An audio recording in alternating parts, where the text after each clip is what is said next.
तवक्कुल हुसैन वासिफ ने मेरे साथ धोखे के साथ शादी की। मेरी शादी से पहले इसने 5 शादियां कर रखी थी। वहाँ करके इसने पाकपतन में मुख्तलिफ जगहों पे मुझे घुमाता रहे। मेरी बरहाना पिक्चर्स जो थी वो मुख्तलिफ लोगों को भेजी। आज तक कभी किसी ने मेरा फेस तक नहीं देखा। मैं आलमा फाजला हूँ और इस बंदे ने जो है मुझे इतना जलील और टॉर्चर कर दिया कि जिसकी कोई इंतहा नहीं है। सारे डॉक्यूमेंट मौजूद हैं। इसने मेरे घर पे कब्जा कर लिया। इसने मेरी इज्जत को नीलाम कर दिया।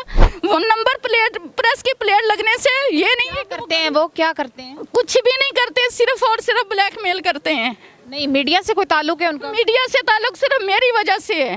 MYK न्यूज की वीडियोस देखने के लिए हमारा चैनल सब्सक्राइब कीजिए और बेल आइकॉन को क्लिक कीजिए ताकि आप हमारी आने वाली वीडियो से बाखबर रह सकें। अस्सलाम वालेकुम नाज़रीन, आप देख रहे हैं MYK न्यूज़ और मैं हूं आपके साथ सनम वकास। नाज़रीन, मेरे साथ नौशीन राना मौजूद हैं और इनकी ऐसी दिल दहला देने वाली कहानी है कि सुनकर रूह कांप जाएगी। ये अपने ही शौहर के हाथों कितनी हरासमेंट का शिकार होती रही। आइए जानते हैं इन्हीं की ज़बानी। नौशीन, क्या हुआ है आपके साथ, क्या कहानी है आपकी? मेरी कहानी ये है कि इस तवक्कुल हुसैन वासिफ ने मेरे साथ धोखे के साथ शादी की और इससे मेरी शादी से पहले इसने 5 शादियां कर रखी थी बिकॉल इसकी फैमिली के। तो इसने जो है जो मौजूदा बीवी इसके पास है जिसमें से इसके बच्चे हैं, वो इसने हमें जो है वो अपनी भाभी शो करवाई कि ये मेरी भाभी और ये मेरे भतीजे हैं। और जो मेरा निकाहनामा है उस पर इसने अनमैरिड ख़ुद को ज़ाहिर किया, लिखा उस पर। तो उसके बाद आहिस्ता आहिस्ता इसकी असलियत जब खुलना शुरू हुई तो मैंने इससे अलहदगी का फ़ैसला किया। तो इसने मुझे ब्लैकमेल करने के लिए मुझे नशा दे के मेरी जो है वो पिक्चर्स बना ली। तो किस हालत में? मेरी शर्ट उतरी हुई थी, ठीक है, मेरे शावर लेती कि इसने जो है वो बनाई वीडियो। आपके शौहर? जी, मेरे शौहर ने। तो जब मैंने इससे अलहदगी का फ़ैसला किया तो इसने जो है वो मुझे कहा कि मैं तुझे बदनाम कर दूँ। ज़ाहिर बात है, मेरा एक नाम था, स्टेटस था, मेरे फादर का नाम था। तो इस बंदे ने मुझे ब्लैकमेल करने की कसर नहीं छोड़ी। जब मैंने तंग आके जो है ना वो, क्योंकि ये क्रिमिनल इंसान है, इसके आप इस पे 302 365 सारे के वो मामलात इसके चलते हैं। इसकी वजह से पुलिस मुझे भी हरास करती है, मुझे भी फेस करना पड़ता है ये सारा कुछ। आपकी खुला हो गई है? जी बिल्कुल, मेरी खुला 10/5 को मैंने खुला दायर की थी, 16/6 को मेरी खुला हो गई। खुला के बाद आपके साथ क्या हुआ? खुला के बाद मेरे साथ ये हुआ कि इसने मुझे जो है ना मेरे घर से सामान उठा लिया। 10/5 को मैंने खुला दायर की, 12 को इसने मेरे 12/5 को इसने मेरे घर से सामान उठाया। आपका सामान? जी, मेरा सामान, जो कि घर जो था वो मेरे वालिद की तरफ से मुझे मिला हुआ है पाकपतन शरीफ में। तो वहाँ से सामान जो था वो भी मेरा था। तो वो ये उठा के ले आता है। जब तो मुझे पता चलता, मैंने 15 पे कॉल की, एप्लीकेशन भी दी, सारा उसमें मेरे सारे डॉक्यूमेंट मौजूद थे घर में।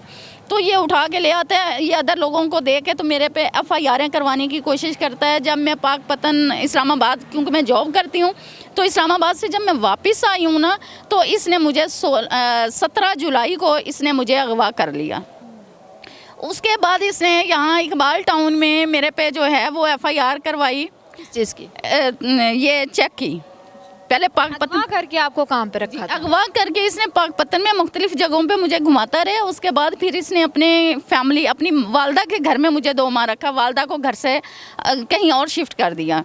उसके बाद 2 माह के बाद जब हमसायों ने देखा कि एक औरत है, रोती है घर में और बाहर से लॉक लगा हुआ होता है, तो वो लोगों ने बातें करना शुरू की। तो इसने वहाँ से निकाल लिया। और ये मैं आपको बताती चलूँ कि ये मुझे नशा दे के घर से बाहर निकालता था।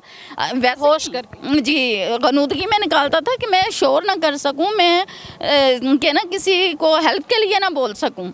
तो इस बंदे ने उसके बाद ये देखें कि मेरी जो पिक्चर्स थी वो मेरे कंपनी के CEO को भेजी, मुख्तलिफ लोगों को भेजी। बरहाना? जी, मेरी बरहाना पिक्चर्स जो थी वो मुख्तलिफ लोगों को भेजी। मेरे मीडिया से रिलेटेड जो लोग थे उनको भी काफ़ी लोगों को भेजी। मतलब उसका मकसद आपको रुस्वा करना था? मुझे आपके मिलने वाले ना, मुझे रुस्वा करना। आज तक कभी किसी ने मेरा फेस तक नहीं देखा। मैं आलमा फाजला हूँ और इस बंदे ने जो है मुझे इतना जलील और टॉर्चर कर दिया कि जिसकी कोई इंतहा नहीं है। और आप देखेंगे कि जहाँ भी मैंने कोई, हालांकि मैं क्राइम बीट कर रही हूँ, मैंने इसी धुलिया में करती हूँ, मैंने कभी भी असल, लेकिन इसने मुझे इतना जलील कर दिया, तंग कर दिया कि मैं आप लोगों, अपने कोलीग्स को जो है ना अपनी आवाज़ बनाने के लिए मजबूर हो गई हूँ। मैं स्क्रीन पे आने के लिए मजबूर हो गई। आज तक मैं जुल्म के ख़िलाफ़ खुद आवाज़ उठाती थी, आज मैं खुद उस जुल्म का शिकार हो गई हूँ। इसके घर से, हमसायों की छत फैलान के घर से बाहर निकली हूँ। सीधी मैं आईजी ऑफिस जाती हूँ। आईजी ऑफिस से मैंने सारी सूरत हाल बताई। बताने के बाद उन्होंने मुझे पुरानी अनारकली थाने में भेज दिया। वहाँ से पुलिस बुलाई, उधर भेजा। उधर इंस्पेक्टर अमीन साहब थे SHO। उन्होंने मुझे जो है ना मेरा बयान रिकॉर्ड किया। करने के बाद उन्होंने मुझे पाकपतन भिजवा दिया। और इसका काम बीबियों को ये पूरा ग्रोह है रज़ा ब्लॉक, ये इकबाल टाउन में इन्होंने एक बाकायदा मकान ले रखा है। उसमें ये इसी तरह से बीबियों को घेरता है। जो बीबी अकेली होती है, जो भारी असामी होती है, उसके साथ ये रिलेशन बनाते हैं। रिलेशन बनाने के बाद फिर उसको खाता है। कि बीवी भी इसके साथ जी बिल्कुल, वो भी साथ है। देखिए, मुझे जब इसने अपने घर में बंद किया हुआ था ना, तो वो बीवी इसकी खाना देने के लिए आती थी मुझे। सर वो अगर औरत थी क्या, वो मेरा दुख समझती नहीं थी। मेरी एक बेटी वो तरस रही थी मुझे मिलने के लिए, और वो बीवी अपने बच्चों में को लेके बैठी हुई और मुझे खाना 2 टाइम देने के लिए आती थी। मेरे पास सारे डॉक्यूमेंट, ये फाइल मेरे पास भरी पड़ी है, इसकी सारे डॉक्यूमेंट मौजूद हैं। इसने मेरे घर पे कब्जा कर लिया, इसने मेरी इज्जत को नीलाम कर दिया। कोई ऐसी जगह नहीं छोड़ी जहाँ के मैं जाके अपनी आवाज़ बुलंद कर कोई बंदा मेरे साथ खड़ा हो जाए। फैमिली वालों को भी आपसे बदजन कर दिया, भाइयों को उन्हें भी बदजन कर दिया। और फिर इसने मेरा मर्डर करने की कोशिश की और ये कहा कि मेरे फर्स्ट तुम हो कि मेरे हाथ से मरी नहीं हो तुम। मैंने तो कभी इतना टाइम ही नहीं लगाया, तुम्हें 2 दफ़ा मारने की कोशिश की लेकिन तुम मरी नहीं हो। आपको कत्ल करके इल्ज़ाम आपके घर वालों पे। उसका रीज़न क्या है? मेरी जो जायदाद है वो लेने के लिए, क्योंकि मैं एक ज़िम्मेदार फैमिली से हूँ और मेरी ज़मीन जो है वो लेने के लिए और मकान लेने के लिए ये सारा कुछ सीन करता रहा है। और फिर मेरी फैमिली को, मेरे सिस्टर को मैसेज करता है मोबाइल पे। आज भी वो मैसेज उनके पास सेव है कि उसने खुदकुशी कर ली है। तो दोबारा इस नंबर पे, अपने नंबर से उसने मैसेज किया है कि दोबारा इस नंबर पे आपने कॉल नहीं और मैसेज नहीं करना है।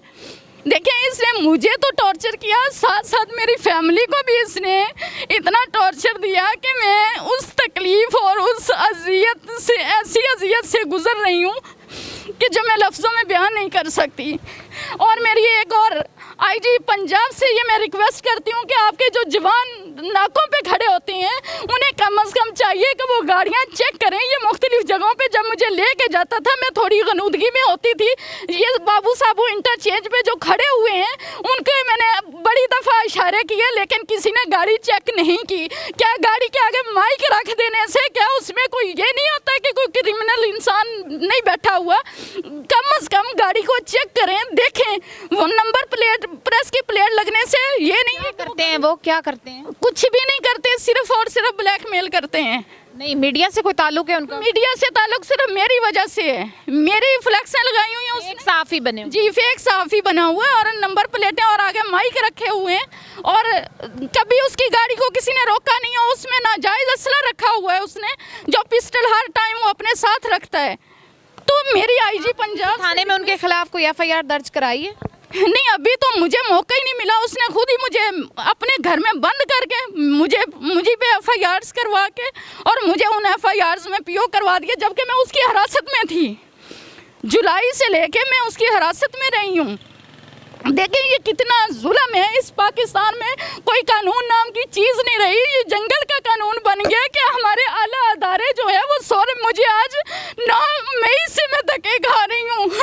9 मई से धक्के खा रही हूँ, लेकिन उस बंदे के लिए किसी ने एक मेरी एप्लीकेशन अभी तक कहीं भी मैं नहीं दे सकी। सिर्फ रीज़न ये कि उसने मेरे पे जो झूठी FIRs करवाई मुख्तलिफ बीबियों को दे के, उसने मेरे लिए जो ज़्यादतियाँ की हैं, मेरी आला हुकाम से यही गुजारिश है कि मैं पढ़ी लिखी होके और अदारों के लिए काम करने वाली, उसके साथ इतनी जुल्म आम बंदे के साथ क्या होगा, आम औरत के साथ क्या होता होगा। अपने घर वालों को क्या पैगाम देना चाहोगे? मैं अपने घर वालों को यही पैगाम देना चाहूँगी कि जो तस्वीर उसने आप लोगों को दी हैं वो फेक है। आप उस तस्वीर में इसके पाँव चेक करें कि वो तस्वीर में इसी के पाँव हैं, किसी और के नहीं हैं। तो मैं उनसे यही कहूँगी कि मैं आज भी उनकी इज़्ज़त की हिफाजत में हूँ और उनकी इज़्ज़त में अपने बाप की इज़्ज़त की इंशाल्लाह हिफाजत करूँगी।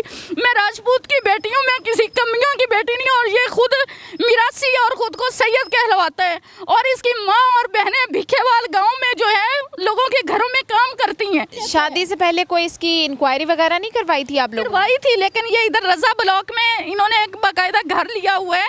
यहाँ पे इन्होंने एक फैमिली जो है वो बनते हैं और लोगों को बताते हैं कि जी ये फलां ब्रिगेडियर है, ये उसका बेटा है। ये सारी वो फेक बहनें हैं, फेक माँ बनी हुई फेक, हालांकि इसकी असल फैमिली जो है वो लोगों के घरों में काम करती है। एक पूरा ग्रोह बना हुआ है। जी जी बिल्कुल। नाज़रीन, ये औरत अपने ही शौहर के हाथों हरासमेंट का शिकार होती रही। अपना ही शौहर इसकी बरहना तस्वीरें बनाता रहा और सिर्फ मामला ये था कि इसके पास 4 पैसे थे, ये जॉब करती थी, पैसे कमाती थी और उसने लालच में इससे शादी की थी। और बकौल इसके वो एक नहीं 3-4 लड़कियों की ज़िंदगी और भी ख़राब कर चुका है। एक नौशीन नहीं, ऐसे बहुत सारे केस डेली की रूटीन में रिपोर्ट होते हैं, लेकिन उन पर कोई कार्रवाई नहीं होती। उसमें बड़ा कसूर वालिदैन का भी होता है कि वालिदैन जब बच्चियों की शादियाँ कर रहे होते हैं तो वो पूरी तरह से इंक्वायरी नहीं कराते जहाँ पर रिश्ता कर रहे होते हैं। ज़्यादातर वालिदैन बेटियों को बोझ समझकर सर से उतार फेंकते हैं। अपनी बेटियों को बोझ ना समझिए, उनकी अगली ज़िंदगी के बारे में सोच समझकर ऐसे फैसले कीजिए। MYK को लाइक करें, सब्सक्राइब करें, शेयर करें। सनम वकास को इजाज़त दें। अल्लाह निगहबान।